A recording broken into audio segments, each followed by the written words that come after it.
Hello, my name is Ricardo Puebla, and I'm the Director for Diversity and Retention here at South Seattle Community College. I've been here for a couple of years, but prior to that I've had several years experience working in higher education here in the state of Washington. Well, collaboration, the model that I oftentimes use, and I think most institutions of higher learning might sort of associate with that a bit, but it is about the work which colleges do, which is about education and educating students. So our collaborative work with organizations outside of our institution really focuses on working to make sure that the community has the kind of education that they need. So collaboration for us is finding individuals, organizations, partnerships with those folks to be able to support the mission of the institution.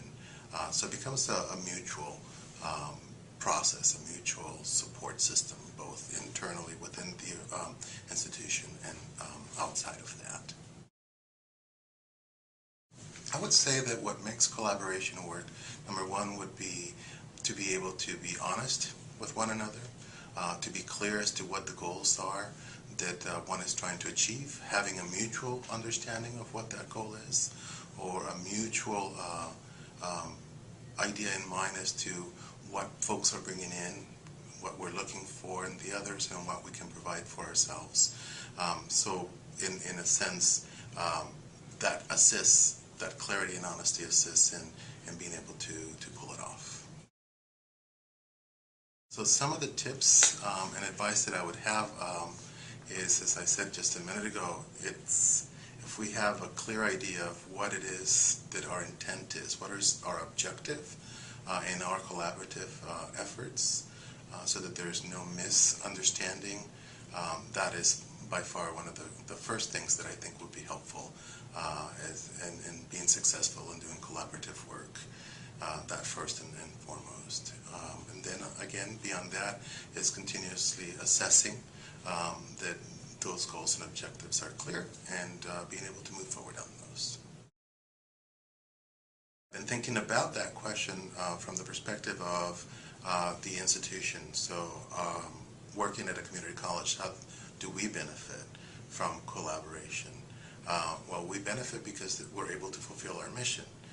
If we're looking at the K-12 system and being able to collaborate with the K-12 system, the benefit is dual in that we're working with the institution of education outside in creating and providing transitions for those students who are finishing their education, or oftentimes we also provide additional educational support systems for those students whose learning styles or life experiences may not allow them to complete their education at the K-12 system, and so we're able to provide that.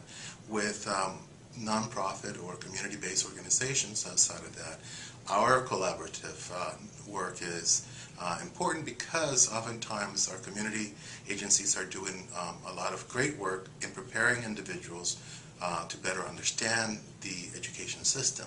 And so for us to work together, that collaborative work allows us then to better serve the community, and that includes all of those young folks, children, etc., from the K-12 system, community, as well as within our institution.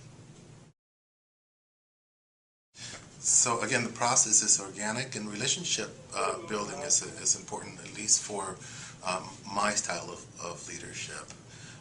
So building relationship means, number one, is looking at the need of the individuals that we're serving. So for us, again, for me here in South Seattle Community Colleges, it's about looking at the students, our service to them.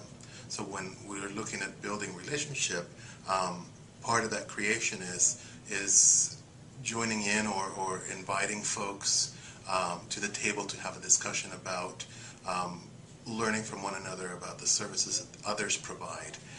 We're trying to increase that service foundation for students. So that organic piece, that relationship piece, is about getting to know organizations outside of ourselves, Or if it's a partnership within the institution, is again sitting down and having discussions and meetings with individuals to speak to the need so that we can figure out ways in which we can come together to provide service for those individuals. Well, in today's world, we've got quite a lot of options for communication, and they all have their pros and cons, right? Communication occurs, number one, by showing an interest in providing service. So it's getting in touch. It is lifting up a phone, and making a phone call, or a cell phone number that one can make a contact with. It could occur through having a conversation with someone that suddenly you're in, whether it's a conference or a meeting, you get to know someone and you find out some of the work that they are doing, and you figure out, there is some mutual interest, or there are individuals that we could both probably come together and help serve better a population, if you would. I think, again, it could be intentional. Communication could be very deliberate, and at times it is, and at other times it happens based on the needs that one may have in order to better serve the client, the population that one is serving.